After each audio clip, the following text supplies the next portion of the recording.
This is the story of a man named Stanley. Stanley worked for a company in a big building where he was employee number 427. Employee number 427's job was simple.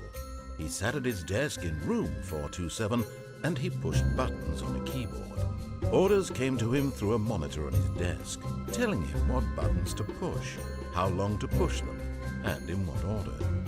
This is what employee 427 did every day of every month of every year. And although others might have considered it soul-rending, Stanley relished every moment that the orders came in, as though he had been made exactly for this job. And Stanley was happy. And then one day, something very peculiar happened. Something that would forever change Stanley. Something he would never quite forget. He had been at his desk for nearly an hour when he realized that not one single order had arrived on the monitor for him to follow. No one had showed up to give him instructions, call a meeting, or even say hi. Never in all his years at the company had this happened, this complete isolation. Something was very clearly wrong. Shocked, frozen solid, Stanley found himself unable to move for the longest time. But as he came to his wits and regained his senses, he got up from his desk and stepped out of his office.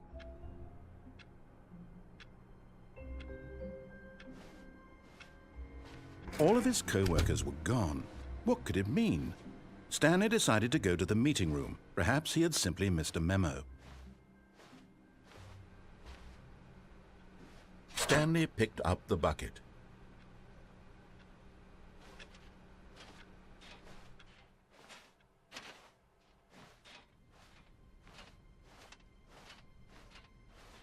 Stanley clutched the bucket tightly to his chest and entered the door on his left.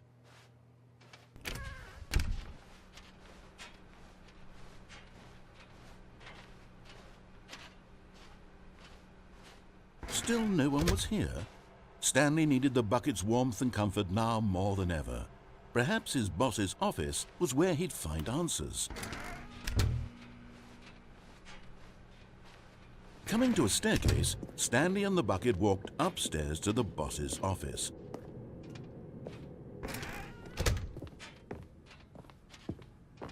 Stepping into his manager's office, Stanley was once again stunned to discover not an indication of any human life. Crushed by the weight of this revelation, Stanley may have broken down into an emotional dumpster fire if not for the soothing presence of the bucket. Even now, in his darkest of hours, did the bucket's warmth and guiding light pierce the dark clouds of confusion and chaos. It would be with him always. The bucket would, and he knew it. The two of them were inseparable. At this point, Stanley was so absorbed in the tender spiritual connection he shared with the bucket that he didn't notice the keypad behind the boss's desk. Nor in his bliss of simply being near the bucket did he have any notion that the PIN number for the keypad was 2845.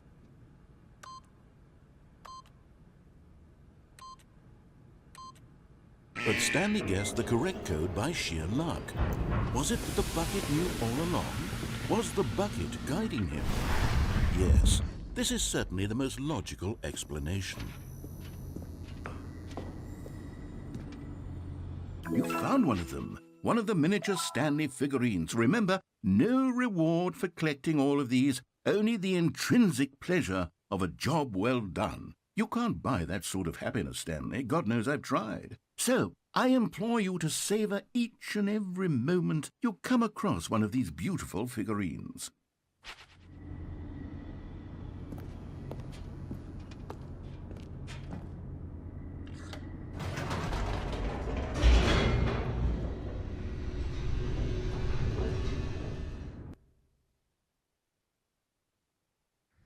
The elevator raced downward, plummeting towards an unknown fate. It would be all Stanley could do to keep himself together, if not for the bucket. Soothing him, comforting him, reassuring that in this darkest moment of uncertainty, he would be all right. The bucket is here for you, Stanley. Everything will be fine.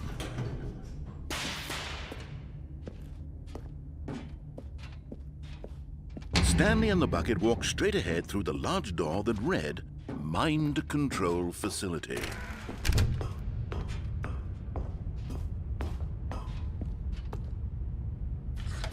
The lights rose on an enormous room packed with television screens. What horrible secret did this place hold? Stanley and the bucket both wondered to themselves.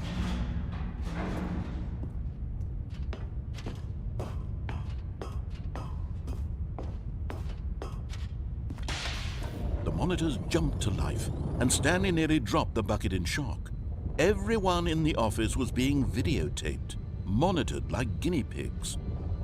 The bucket had never seen anything like this, and it very nearly burst into tears as Stanley cradled it gently, reassuring it that everything would be fine.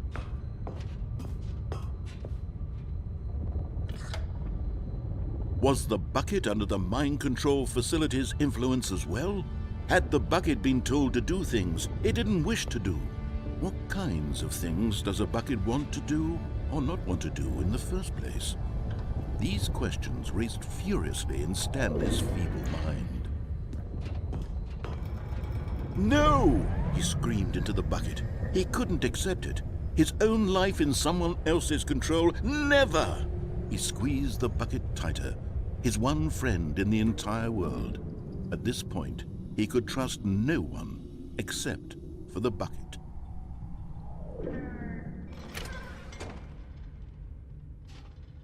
But here was the proof. The heart of the operation. Controls labeled with emotions, happy or sad or content. Walking, eating, working, all of it monitored and commanded from this very place. And as the cold reality of his past began to sink in, Stanley decided that this machinery would never again exert its terrible power over another human life. For he and the bucket would dismantle the controls for good.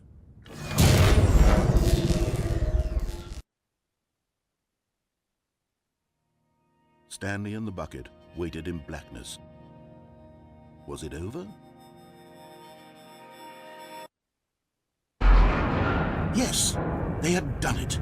Stanley and the bucket had defeated their greatest and darkest enemy, freed themselves from the tyrannical grip of the evil mind control machine. Freedom was now mere moments away. Excitedly, the two of them began to discuss the kind of life they wanted to live once they stepped through this massive door. The bucket wanted to learn to roller skate. Stanley wanted to sneeze in every country on Earth.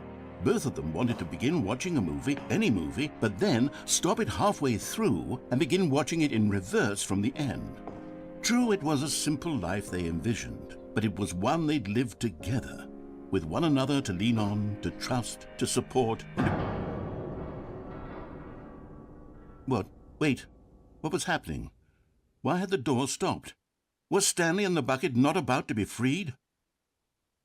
An unbearable silence filled the room, lingering in uncertainty, until finally the truth hit Stanley square in the face. This building did not want the bucket to leave. Even the facility itself recognized the incredible calming presence of the bucket, needed the soothing warmth of the bucket, would go to any lengths not to part with the bucket. No. Stanley can't leave this place, not while he has such a precious bucket in his arms, not while this building has anything to say about it.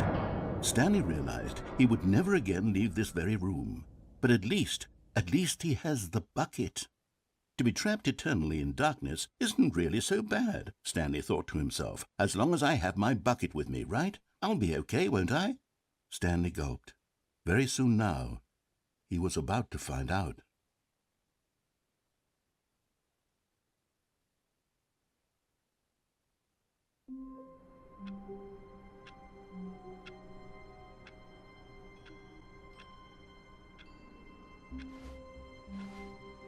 Already this was uncomfortable, and Stanley decided that as soon as he found a new space he felt safe in, that he would never leave it again in his life.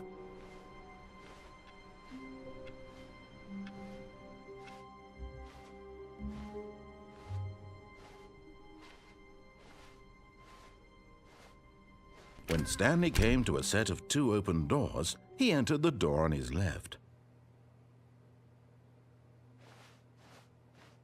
This was not the correct way to the meeting room, and Stanley knew it perfectly well. Perhaps he wanted to stop by the employee lounge first, just to admire it.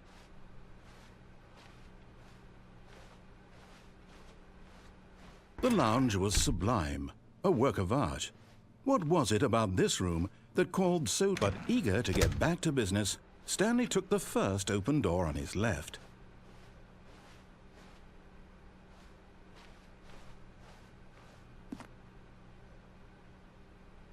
Stanley was so bad at following directions, it's incredible he wasn't fired years ago.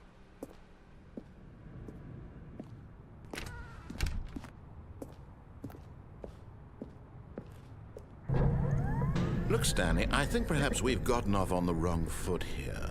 I'm not your enemy, really, I'm not. I realize that investing your trust in someone else can be difficult, but the fact is that the story has been about nothing but you all this time. There's someone you've been neglecting, Stanley. Someone you've forgotten about. Please, stop trying to make every decision by yourself. Now, I'm not asking for me, I'm asking for her. This is it, Stanley. Your chance to redeem yourself, to put your work aside, to let her back into your life. She's been waiting. That's her, Stanley. You need to be the one to do this, to reach out to her. If you can truly place your faith in another, then pick up the phone.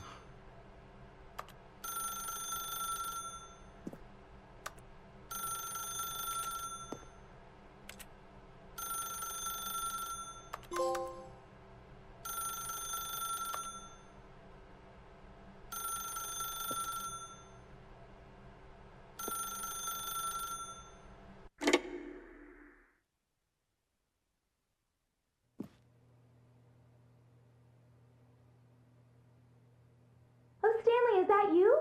Hold on, sweetie. Sorry to keep you waiting. I'm just pulling the bread out of the oven. All right. Okay, there we go. All right, now, I want you to come in and tell me all about your day. Gotcha. Oh, come on. Did you actually think you had a loving wife who'd want to commit their life to you? I'm trying to make a point here, Stanley. I'm trying to get you to see something. Come inside. Let me show you what's really going on here. This is a very sad story about the death of a man named Stanley.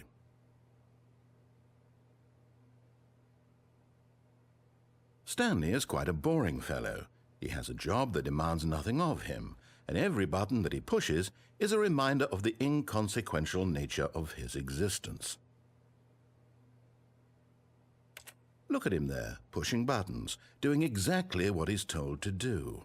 Now he's pushing a button. Now he's eating lunch. Now he's going home. Now he's coming back to work. One might even feel sorry for him, except that he's chosen this life.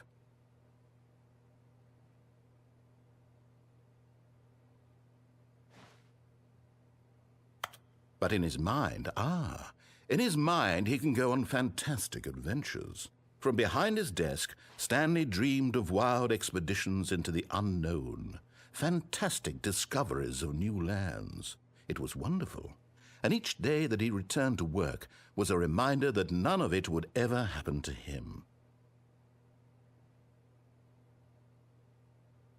And so he began to fantasize about his own job. First, he imagined that one day while at work, he stepped up from his desk to realize that all of his co-workers, his boss, everyone in the building had suddenly vanished off the face of the earth. The thought excited him terribly. So he went further. He imagined that he came to 2 open doors and that he could go through either. At last, choice. It barely even mattered what lay behind each door. The mere thought that his decisions would mean something was almost too wonderful to behold. As he wandered through this fantasy world, he began to fill it with many possible paths and destinations. Down one path lay an enormous round room with monitors and mind controls. And down another was a yellow line that weaved in many directions, and down another was a game with a baby. And he called it the Stanley Parable. It was such a wonderful fantasy, and so in his head he relived it again, and then again, and again, over and over, wishing beyond hope that it would never end, that he might always feel this free. Surely there's an answer down some new path, mustn't there be? Perhaps if he played just one more time. But there is no answer. How could there possibly be? In reality, all he's doing is pushing the same buttons he always has. Nothing has changed. The longer he spends here, the more invested he gets, the more he forgets which life is the real one. And I'm trying to tell him this, that in this world he can never be anything but an observer, that as long as he remains here, he's slowly killing himself. But he won't listen to me. He won't stop. Here, watch this. Stanley, the next time the screen asks you to push a button, do not do it.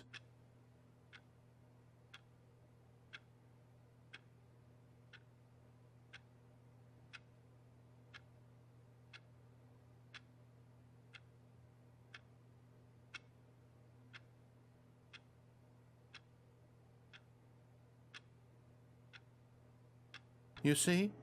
Can he just not hear me? How can I tell him in a way that he'll understand that every second he remains here, he's electing to kill himself? How can I get him to see what I see? How can I make him look at himself? I suppose I can't, not in the way I want him to. But I don't make the rules. I simply play to my intended purpose, the same as Stanley. We're not so different, I suppose. I'll try once more to convey all this to him. I'm compelled to. I must. Perhaps, well, maybe this time he'll see. Maybe this time. And I tried again, and Stanley pushed a button. And I tried again, and Stanley pushed a button.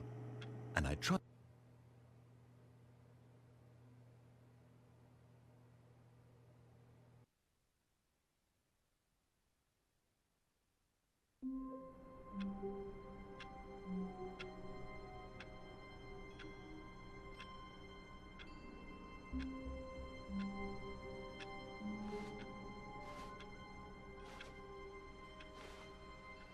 Already this was uncomfortable, and Stanley decided that as soon as he found a new space he felt safe in, that he would never leave it again in his life.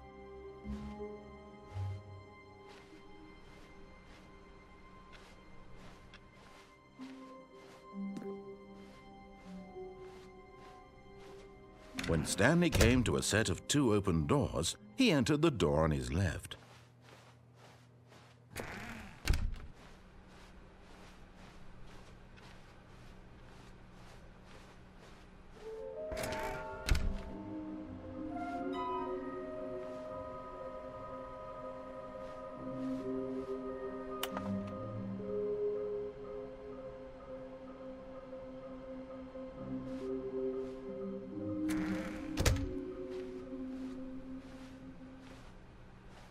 Coming to a staircase, Stanley walked upstairs to his boss's office.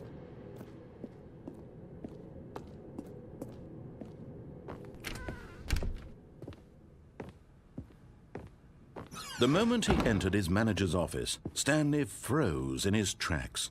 Not a living soul anywhere. Could he really be all alone? This was too much for Stanley to take, too much for any man to take. He fell to his knees, bursting into half moans, half sobs, the guttural retching of life from a man denied any hope, any reason to keep going.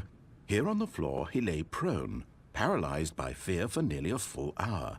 But when at last he began to move about and survey the situation, he found a keypad behind the boss's desk. What could it mean? Was it a sign of hope for Stanley's future? Alas, it was not. For although this Stanley was in such a rush to get through the story as quickly as possible, he didn't even have a single minute to just let the narrator talk. That kind of anxiety isn't healthy, so he relaxed for a few moments with some calming New Age music.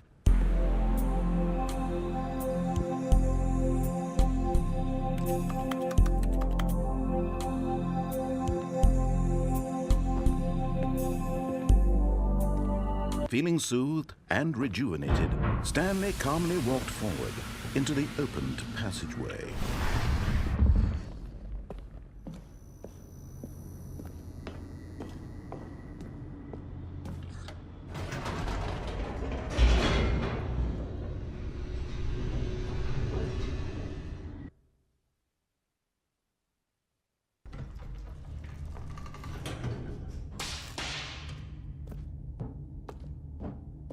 Stanley walked straight ahead through the large door that read Mind Control Facility.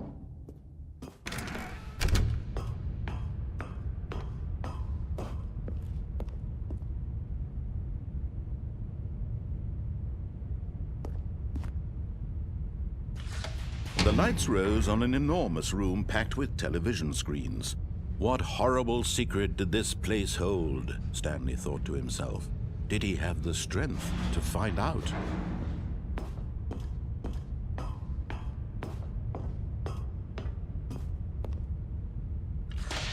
Now the monitors jumped to life, their true nature revealed. Each bore the number of an employee in the building, Stanley's co-workers. The lives of so many individuals reduced to images on a screen, and Stanley, one of them, eternally monitored in this place where freedom meant nothing.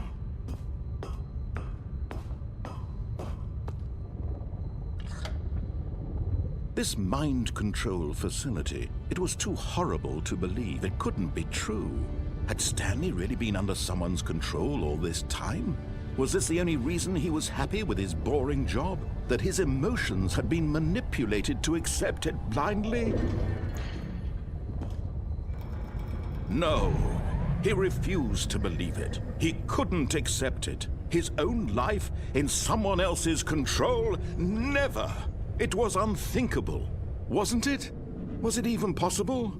Had he truly spent his entire life utterly blind to the world? But here was the proof, the heart of the operation. Controls labeled with emotions, happy or sad or content, walking, eating, working, all of it monitored and commanded from this very place. And as the cold reality of his past began to sink in, Stanley decided that this machinery would never again exert its terrible power over another human life. For he would dismantle the controls once.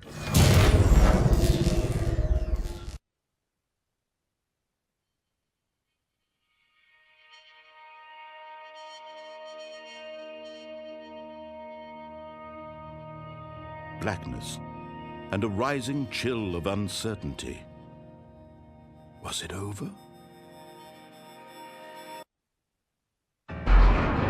Yes! He had won! He had defeated the machine, unshackled himself from someone else's command. Freedom was mere moments away. And yet, even as the immense door slowly opened, Stanley reflected on how many puzzles still lay unsolved. Where had his co-workers gone? How had he been freed from the machine's grasp? What other mysteries did this strange building hold? But as sunlight streamed into the chamber, he realized none of this mattered to him. For it was not knowledge or even power that he had been seeking, but happiness. Perhaps his goal had not been to understand, but to let go. No longer would anyone tell him where to go, what to do, or how to feel. Whatever life he lives, it will be his. And that was all he needed to know. It was perhaps the only thing worth knowing. Stanley stepped through the open door.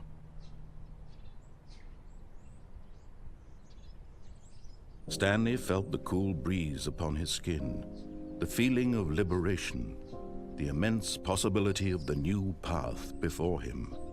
This was exactly the way, right now, that things were meant to happen.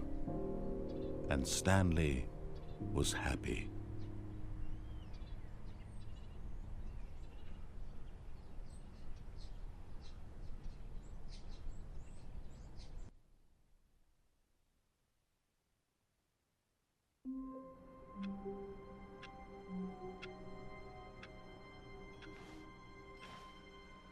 A soft wind blew outside and perhaps rain started, and if it did, it stopped shortly after.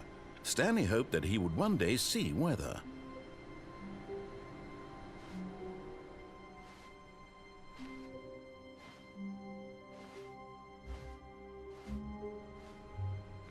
Stanley lifted the bucket into his arms, and a wave of comfort rushed over him.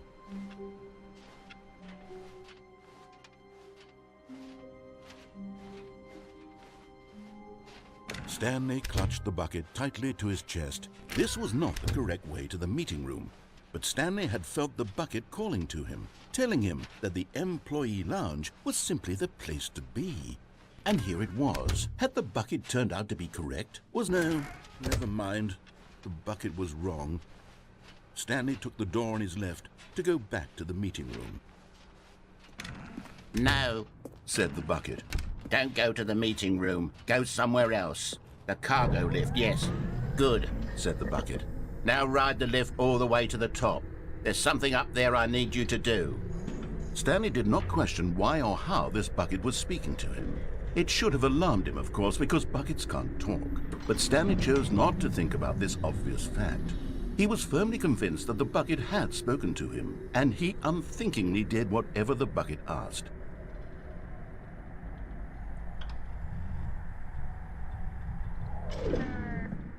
In here. Said the bucket. Go into this dark room over here. Stanley once again obeyed blindly.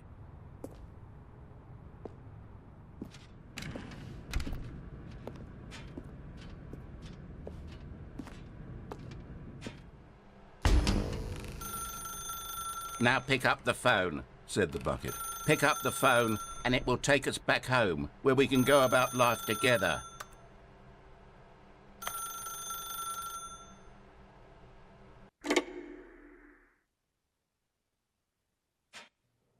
This is the sad story of a man named Stanley and his bucket.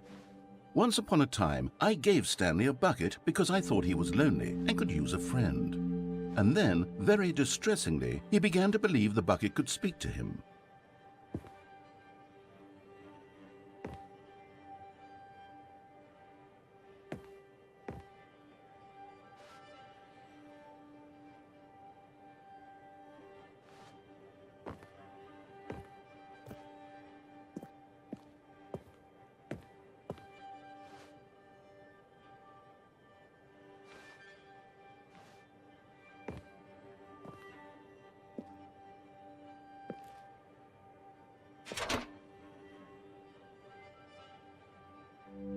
The Stanley Parable reassurance bucket was merely meant to provide the comforting glow of companionship. It doesn't literally talk and give you orders. Whatever Stanley is hearing the bucket say to him is just in his head.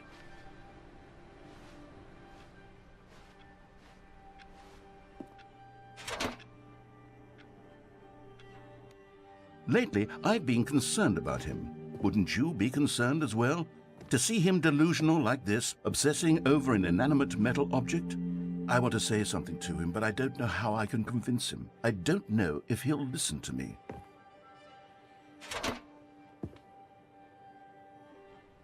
Oh, I'll try anyway. Stanley, can you hear me?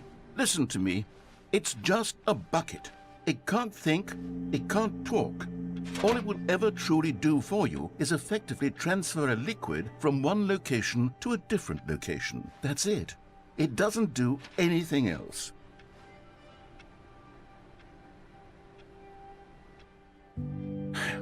You see, he's not listening.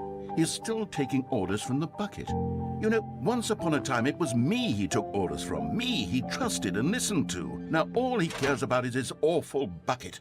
This stupid hunk of metal. It's sad, but I suppose he doesn't need me anymore. From now on, he's just going to cling to this bucket, this cold, empty bucket, this sort of shiny bucket. Well, I'll give it this. The bucket does have a nice shine to it.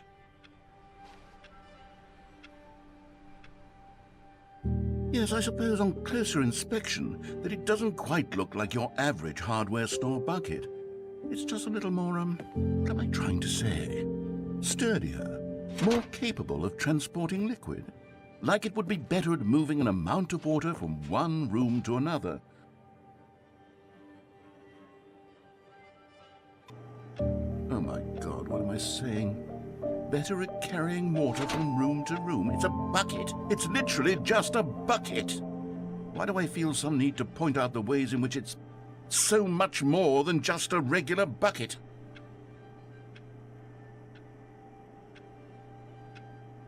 Oh no, I'm having feelings for the bucket. No, no, no, no, no, no, no, no. What's going on? Why do I want to be with the bucket?